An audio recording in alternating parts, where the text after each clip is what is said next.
bisa menggarap mengusahakan lahan pertanian sama sekali seperti itu. Ada beberapa lahan warga yang kita tahu ternyata hasilnya pun juga tidak bisa tumbuh seperti itu. Terus kedua, bicara masalah ada tidak intimidasi warga, kalau secara langsung diancam itu mungkin warga belum pernah ketemu Pak ya, tapi belum Pak ya, Pak Soleh belum ya.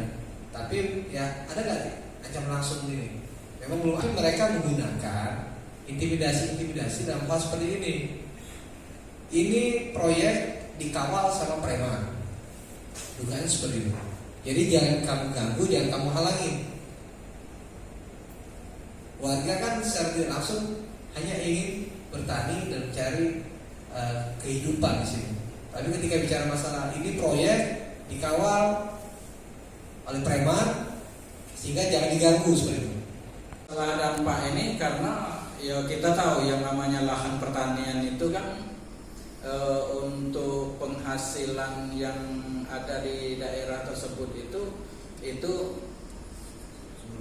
untuk hasil itu dalam satu kali panen itu ya cukup untuk dua tahunan itu.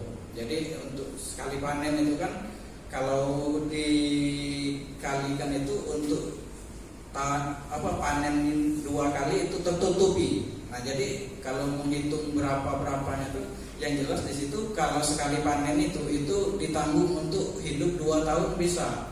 Jadi hasil pertanian di situ kan termasuk memuaskan.